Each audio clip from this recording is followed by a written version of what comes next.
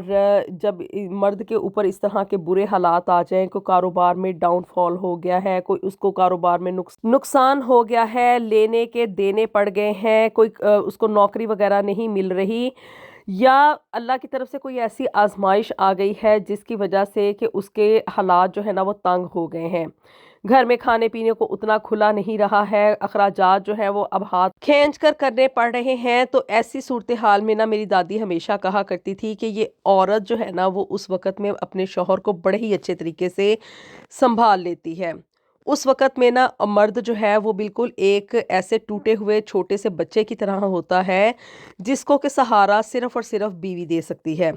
اور اگر اس وقت میں نا اب بیوی اپنے شوہر کا ساتھ نبھا دے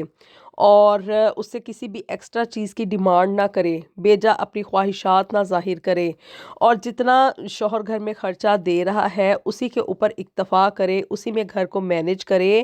اور اپنے شوہر کا ساتھ نبھائے، تو اس وقت میں عورت نے جو اپنے شوہر کا ساتھ نبھایا ہوتا ہے نا وہ اس کو ساری زندگی یاد رہتا ہے،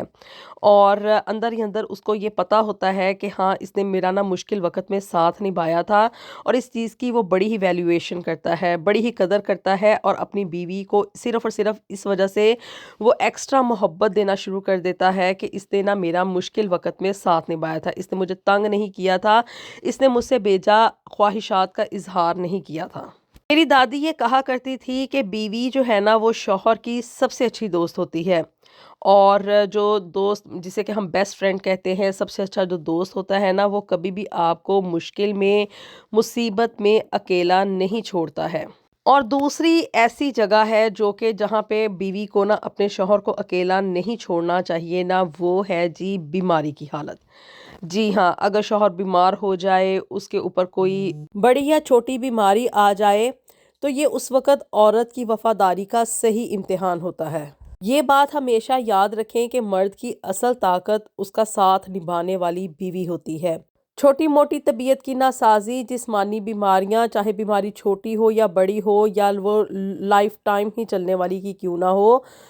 بیوی کا اصل امتحان یہی ہوتا ہے کہ وہ اس مشکل وقت میں اپنے شوہر کا ساتھ نبھائے۔ میری پھپھیوں نے بھی ہمیشہ اپنی ماں کی ان نصیحتوں کے اوپر عمل کیا، اور اس کے ان کو بڑے ہی پازیٹیو ایفیکٹس ملے،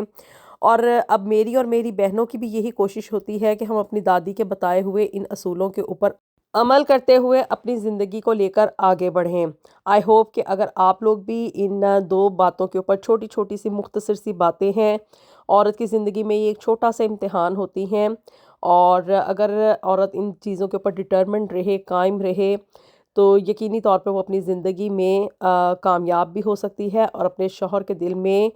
ایک ایٹرنل سپیس بھی بنا سکتی ہے۔ آپ لوگ اس بارے میں کیا سوچتی ہیں؟ اپنی رائے سے مجھے ضرور آگاہ کیجئے گا۔ جہاں پہ بھی رہیں ہنستی مسکراتی رہیں۔ اللہ تعالیٰ ہم سب کے لیے دنیا اور آخرت میں ڈھیر و ڈھیر آسانیاں پیدا کرے۔ ملیں گے آپ سے نیکسٹ ویڈیو میں with something new and something very interesting. Until then, اللہ حافظ۔